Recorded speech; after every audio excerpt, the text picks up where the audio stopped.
In today's video, we're going to take a closer look at Cougar's AIO. Now, this right here is Poseidon Ultra 360 addressable RGB, which I showed you, I think, on Computex boot tour. So it's a new AIO. Last time we did was Poseidon, but it wasn't with the Ultra name on it.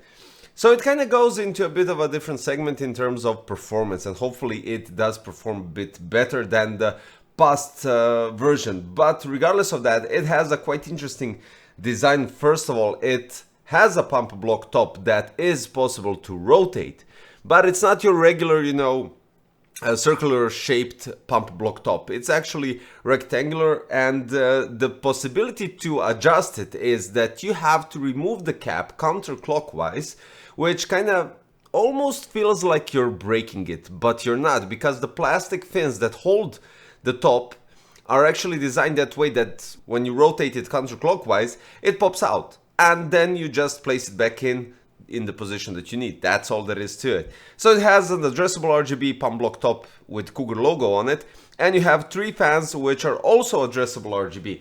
Now, if we take a closer look at the fans, we have a really specific design, and the special fan frame design provides, let's say, a vortex airflow to create that airflow and air pressure with interesting, great cooling performance. Now, we have the impaler, which are grooved and grooved molded basically, with integrated stabilizing ring, which minimalizes the flex, and that is really good because it doesn't create any unnecessary vibrations and reduces turbulence as well for, let's say, a silent cooling. Now, we have liquid flow speed is 25% upwards compared to the past generation. Thin surface space is added at 28%, and copper plate thickness is lowered by 50%. So it stands in somewhere in the, let's say, I would say premium AIOs. The cool thing is also that you get 5-year warranty. And then we go with some specs. So we have dimensions of the water block and pump, 83.5 times 71 times 68. We have copper cold plate. We have pump speed running around 3000 RPMs plus minus 10%. That's why I stated running around. And we have dimensions of the radiator, 394 times 120 times 27. So what you get with the fans, because the fans are 120, 120, 25, you get 52 millimeters of thickness for the radiator and for the fans. Material of the radiator is aluminum alloy, and the length of the tubing is 400 millimeters. 3 fans which have hydrodynamic bearing. Fan speed is from 500 to 2200 RPMs plus minus 10%. In the package we get the Poseidon Ultra addressable RGB 360, 3 fans, user's manual, mounting kit, 4-pin PWM fan extension cable, and 5-volt 3-pin addressable RGB light extension cable.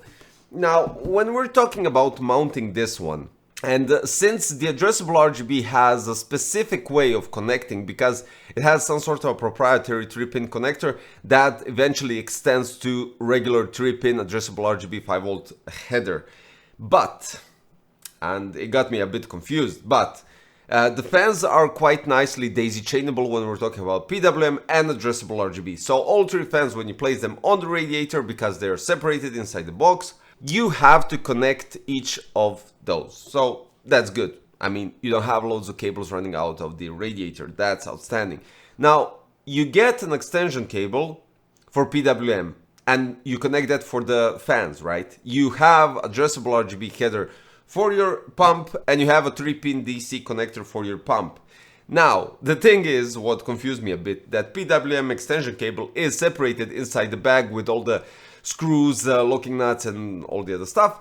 And the addressable RGB from proprietary to addressable RGB cable is connected to the pump. So don't be confused. Disconnect that, connect it to your fan on one side, and on the other side, connect the pump. This is the only way that you could do it. I mean, it's quite straightforward. There's no complication. So basically you need to connect 3 cables, 1 addressable RGB for everything, because everything is daisy chained, and 1 4-pin PWM for the fans and 1 3-pin DC for the pump. That's it. Now, as I usually do, I tested out with AMD processor, and what I did here is, what I noticed here is a bit different locking mechanism.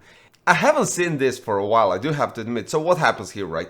You place 2 screws for each of the bracket, for the retention bracket, on the pump block top, because it's separated. You use the original retention brackets of the motherboard that comes inside the box, right? Well, on the motherboard.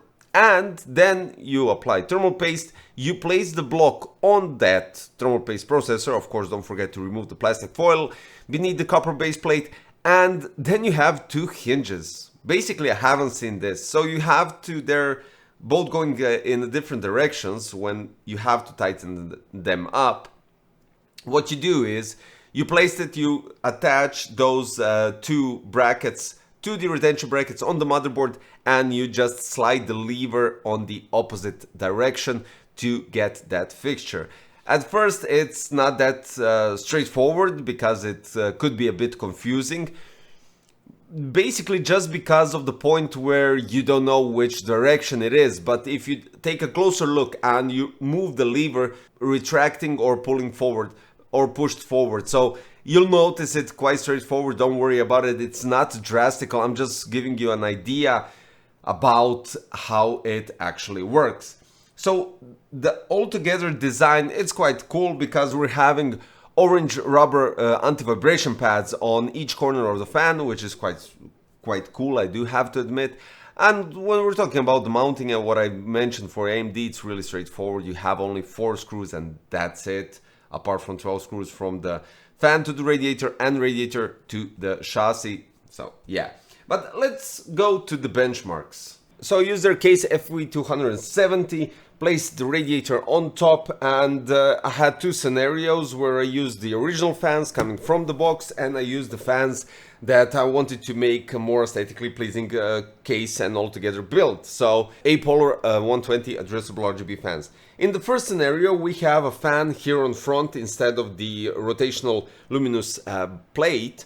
So it creates additional intake as well as the side fans, and the original fans are at the top, giving AMD Ryzen 9 7900X3D in AIDA 64 Extreme Edition, 89 degrees Celsius, 4850 MHz clock speed, and the GPU, irrelevant in this scenario, but 70 degrees.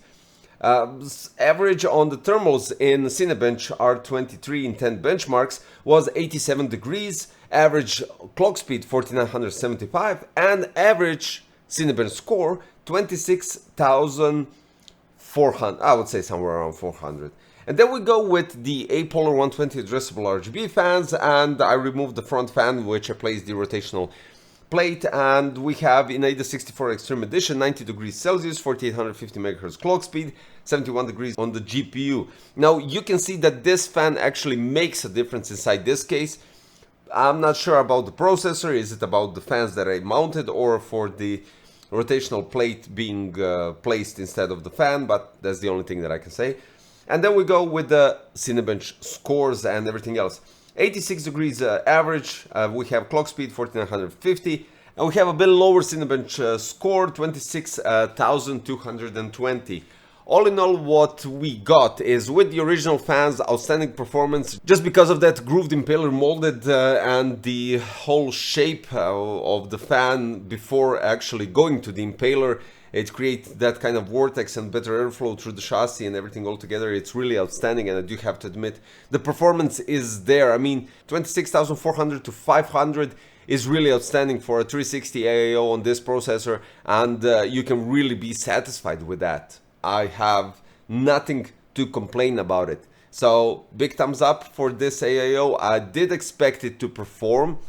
Didn't expect something around any Cinebench scores, but those scores are definitely in the range of top premium AIOs in general, except for those that can actually hit 27,000 for this CPU, what I tested so far. So guys, yeah, I think that's it. We can wrap it up with a big thumbs up to Cougar for this AIO, Poseidon Ultra 360 addressable RGB in V270 case, which you already saw the video and you know that I really love this case.